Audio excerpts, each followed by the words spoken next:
So yeah, my name is Patrik Baboumian, and I'm mainly known for basically using strength sports as a form of activism. So that's why I called the whole thing sports as activism. I'm actually a psychologist, but also a retired former strength athlete. So I've done strength sports for pretty much all of my life. And during my active time as a strongman, I transitioned. Well, when I started strongman, I was already a vegetarian. So pretty much throughout my career as a strongman, I have competed as a vegetarian. And then in 2011, I decided to go vegan.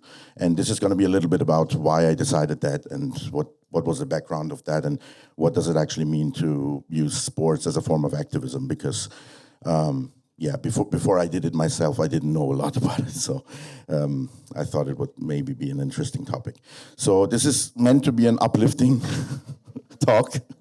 So as you can see, I can be a very uplifting person, so I hope you're going to be entertained by this. And also, when we talk about climate and when we talk about the huge challenges that we face as a humanity, it's very easy to get crushed by the sheer, be overwhelmed by the sheer force of the challenge that we face. So I think it's always good to try to uplift ourselves and uplift the ones around you who fight the same fight, so that we can, stay positive and stay motivated. So that's my main goal today. I hope I succeed. Because oftentimes when I talk, a lot of people don't really know what strongman even is and so on. I have a little video that I want to show you so that you get an idea of what kind of sport I used to actually do and what we're talking about. And it's easier to just visualize it with a video, so I'm going to just show you a 2-minute video before I continue. So let's jump out of this real quick and get to the video. The sound is not very loud, but I think it should be okay to hear.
Thank you. So let's quickly get back into the presentation. So there we are. So most people, there's a lot of people that I meet on the street who recognize me from my face and from having heard about, I think a lot of them have probably watched a documentary that I was part of. I don't know if you heard about the Game Changers documentary on Netflix. So a lot of people know me from there, but they have no idea what my name is or anything. So I'm known as that strong guy who is vegan. So and the reason that I got basically famous for that, I think, has a lot to do with what I'm going to come to in a few slides. But first, I want to show you that my fascination with strength pretty much started very early on. As you can see, I had a fascination with doing stuff with cars. That's how it looked in the early years of my career. And this is in the later years of my career. This is actually a shot from the Game Changers documentary where I'm flipping a car. Now, I'm not just flipping the car because I want to break it. The reason I did this is because it's actually an event that we do at strongman competitions. So we have basically cars. Usually you take the engine out first, which makes them a little bit better to handle, because otherwise most of the weight will be where the engine is, so the car becomes very kind of unstable. And then you have the chassis of the car, basically, and you flip that for several flips, and whoever is the fastest wins. It's a weird sport. I'm gonna admit that. So my normal version of this presentation actually has a lot of slides that just say I'm Patrik and I do strange things. So I am aware that this is weird stuff, but yeah, that's basically the sport that I was doing. And I landed in that sport because, as I said, I was very early on in my life already fascinated by not only by strength, but by extreme strength. And a lot of it has maybe to do with, it's a mix of different things. So one thing is, I'm born in Iran in 1979. And in 1979, there was the revolution that brought into power the government that they still have, which is a very kind of very restrictive authoritarian government.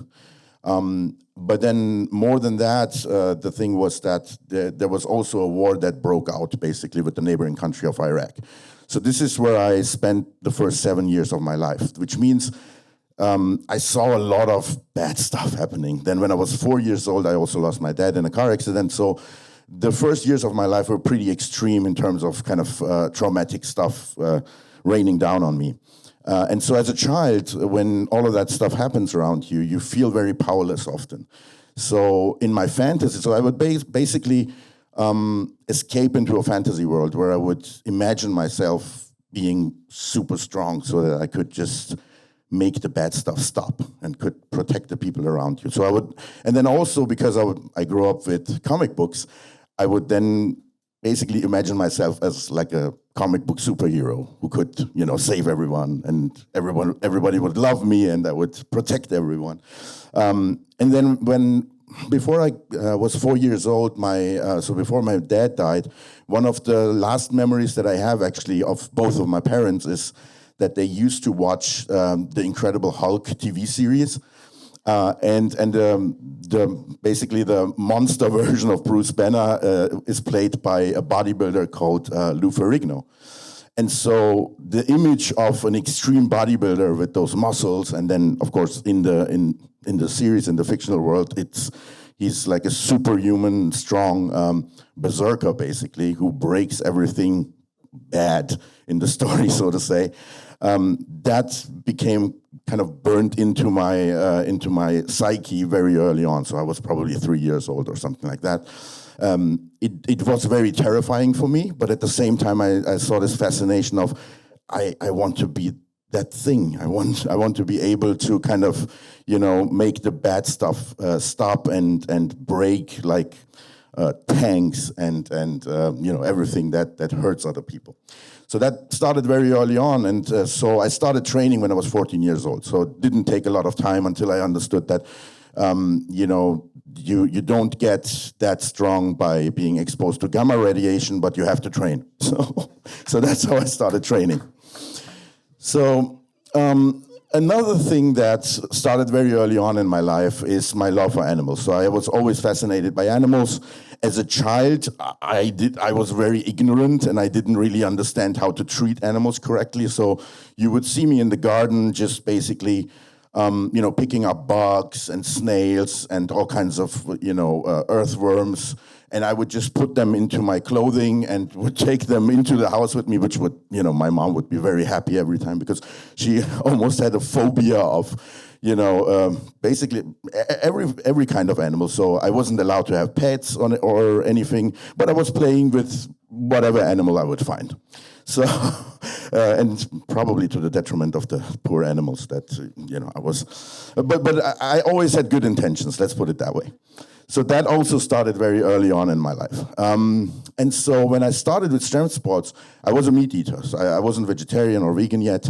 Basically the first 12 years of my career as someone who trains, I ate meat. Because I thought it's like in the strength community now, today it's much better, but well, I don't know if it's much better, but at least it has progressed to a point where there are a lot of vegan strength athletes out there. I'm going to come to that in a second. But back in the day when I started training, and this is like, I would say 30 years ago. It is pretty much 30 years. I'm in my mid-40s now, so it's 30 years ago.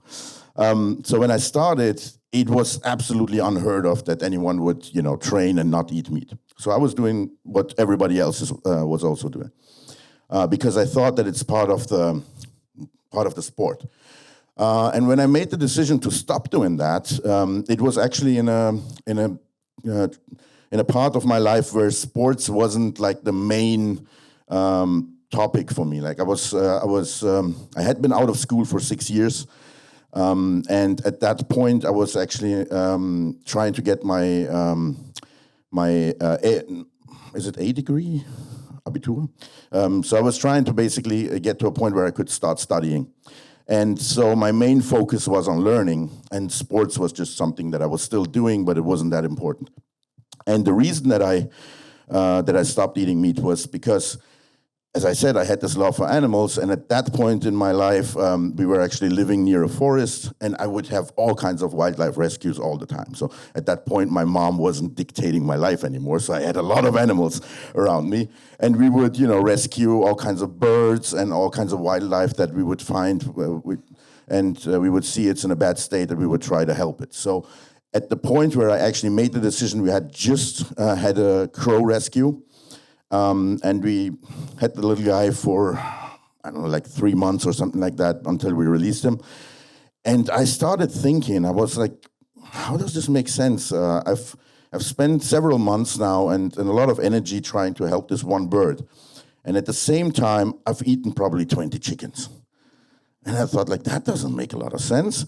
So why am I in this one case, when I found the little crow baby, why was I like instinctively right away, I felt like I want to help this animal. And the chickens that I eat, why don't I have the same reaction there? Why don't I think about it? And so what I found out is that in the one case, I was seeing an individual in front of me, right? When you see the crow or whatever animal it is, you see the suffering in front of you. So your natural reaction is you want to stop the suffering, you want to help. I think a lot of people will have that. And I'm telling this story in such a depth so that the people who consider themselves to be animal lovers and still eat meat, that they understand that I was in the same position. But the problem is when you start thinking about it, it's really hard to kind of ignore the thoughts that start coming up. So the next thought was, well, if this wasn't set up in a way where the industry would basically hide all the bad stuff that is happening, because that's what the industry does, right? The industry kills the animal somewhere where nobody sees it. It's not like they don't show promotion videos where they show how the animals are killed. They give you a sticker on the meat where you see a happy cartoon pig or something, and they look like they're very happy to be a product that you eat. But of course, the animals are not happy. The animals are in a horrible situation. So I asked myself, would I kill the animal myself? To be really honest with myself, I should be able to just kill every chicken that I eat myself and do it. And some people might be able to do that, but I knew that I wasn't. So for me, the right decision was to just stop eating meat, because I thought, well, otherwise I'm just fooling myself. I'm consuming something that deep down I know it's not right. So I stopped eating meat. Now, the reason to stop eating meat was basically that I thought, well, I want to reduce the suffering that I cause with my consumption. Now the problem is when as I did that for 6 years, by the way. So during those 6 years, I started to learn more and more about the animal industry in general. So not only the animals that get killed so that you can eat the meat, but also the dairy industry, also how eggs are produced. So if you look at that with time, you understand that if your goal is to reduce animal suffering, as a vegetarian, you're not really doing anything, because basically, and in my case, it was even worse because I went vegetarian and I replaced all the meat consumption with dairy consumption. And what happens to the animals in the dairy industry is just at least as bad as what happens to the animals that are killed for meat. So I knew that deep down pretty early on, I would say after maybe 2 or 3 years. So I knew if I wanted to do this for ethical reasons, it would be better to do it as a vegan. But I was really afraid to do that next step because although when I made the decision to go vegetarian, I was convinced it would impact my performance badly, and it didn't do that. In fact, I actually got better, and that's why I started competing at strongman. In the case of giving up dairy, I was really, really deeply concerned what that would do to my performance. And at this point, where I actually made the decision, and this is where I want to get to kind of my worries a little bit more, because when I made the decision, there was an external factor that almost pushed me to do the decision. And the external factor was that as a vegetarian, I was quite successful at strongman. So I started as a lightweight athlete, and I won the lightweight championships here in Germany in 2007. So I started in 2006, and then in the next year, basically, I won the German championships for the first time in the lightweight, and in 2009, I won it again. And so I made the decision in 2010 to switch actually to heavyweight and see if I could actually even be successful in the heavyweight category. And the reason, by the way, that I started in the lightweight category is because for a strongman, I'm really, really small. So those guys are like, 7 feet tall. We have guys like Brian Shaw or Hafthor Björnsson. They are like over 2 meters tall. If I stand next to them, I look like their son. And so, and so I'm actually not built for that sport. So my success was really surprising to myself that I was even able to do well there. But when I realized that I was actually, even compared to the heavy guys, I was doing quite well, I thought, well, maybe I can even get a little bit heavier and see if I can compete there. So I did that in 2010 for the first time, got runner-up champion in Germany. And then in 2011, I won the heavyweight championships in Germany for the first time. And this is the backdrop of the decision making. So what happened is I realized that the media got crazy because they heard, oh, this guy doesn't eat any meat and he's supposed to be the strongest, strength athlete that we have in the whole country. That's crazy. And this is in 2011, by the way. So I think now it would be considered a little bit more normal, but back then it was absolutely unheard of. So the media went into a frenzy, and I was in all newspapers, I was in all horrible talk shows and TV shows, and so I was everywhere basically. And I realized that I was in a position where I could influence other people. So I was getting a lot of feedback, especially from younger guys, telling me, "Look," and this is the cool part. So the one part was, I saw that I was inspiring them to actually try out vegetarianism. That was the one thing where I thought that's cool.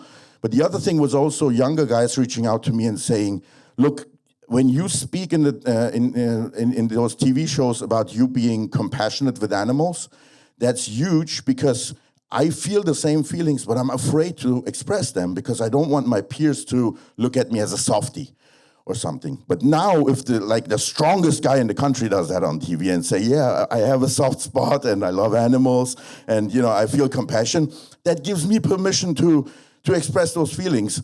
And that's where I really understood that the position I was in as an inspiration, for pretty much positive change in a lot of people was a really powerful position. And I started thinking, wow. I mean, I knew at that point that as a vegetarian, I wasn't doing the job that I wanted to actually do in reducing animal suffering. But now that I found myself in this position where I was influencing other people, it really got to me. I started really to feel bad because I thought, well, it's something else if you do it privately because you think it's the right thing. But if you're a role model for other people, you have to do a better job. So I started to be really strict with myself. And it took just like a few days where I knew I had to make this decision to do the next step and go vegan.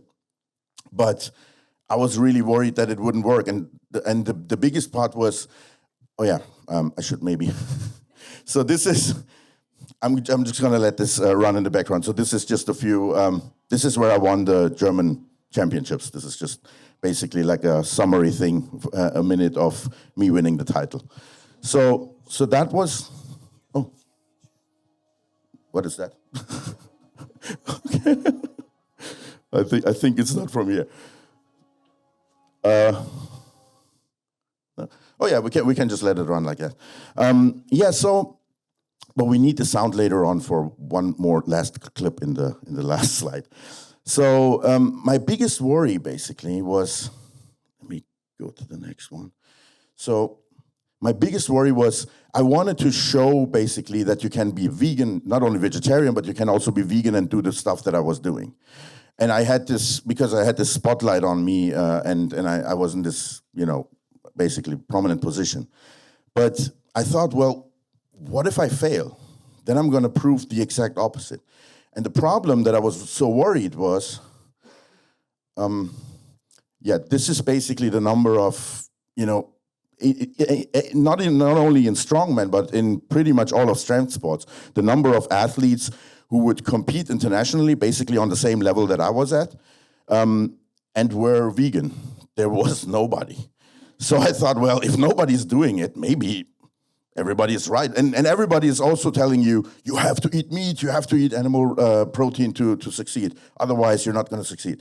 So I thought, well, maybe they're right. And what's going to happen if I try it and then, all these cameras are on me and I'm going to prove that they're right? That's not what I want. So it took me like 3 weeks or so until I got to the point where I convinced myself that I can do anything. So I'm going to also be able to do this. And the main part was, basically, I looked at the championship that I had just won, and I thought, like, if somebody had told you 3 years ago that you would win the heavyweights in strongman, you would laugh at them because you're competing against all these big guys who look like your dad when you're next to you, and you still beat them. So that felt impossible. So this feels impossible too, but maybe you can do it. So I just did it, and when I did it, what happened is that my worries were completely blown away. Because first of all, one of my worries was that it would be really hard to do it. And it was so much easier. The other worry was that I would fail, keeping my strength at the same level. What actually happened is I continued competing for another 5 years. And every year by year, I got stronger and stronger and stronger. So I went vegan in 2011. And in 2016, when I did my last competition, I was never stronger than basically in the preparation to that competition. Unfortunately, in the competition, I tore my tricep. So after that, I was a little bit weaker. but in the build-up of the competition, I was on my highest strength level ever. So it was really, really, I really, really understood very quickly that it was so much better than I thought. And it was such a mistake to be so fearful. And so the biggest part that I was so fearful was there was nobody out there who had proved it basically before me that it's possible. So it became my mission basically to, to make it easier for other athletes to do it by just becoming that guy that I was missing that had done it before me. And that worked really well because today, there's a lot of them. I'm just showing a few, but there's basically in any sport, bodybuilding, strongman, powerlifting, doesn't matter in which sport, there's a lot of them, and they're internationally successful, and a lot of them crush completely what I've done as an athlete. So they're way better athletes than I am. And I'm so at some point in 2016, when I decided to retire, I decided to retire without any regrets because I thought like my mission is accomplished. But they don't need me anymore, so I can now do other things. So by the way, the last 3 years I've been actually just sitting on a desk and working on a video game, but I'm not going to talk about that today. if you wondered, I'm barely training anymore.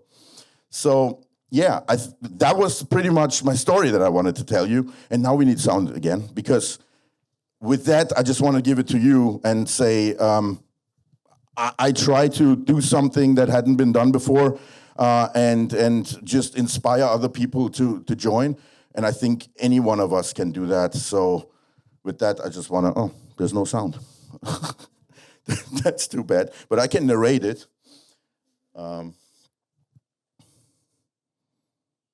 Okay, I can tell you what he says. This is basically from the climate conference in 2019, so it's more than half a decade ago. And this is the first time, I think, that plant-based nutrition as a huge contributing factor was actually, explicitly named during the conference. That's 6 years ago.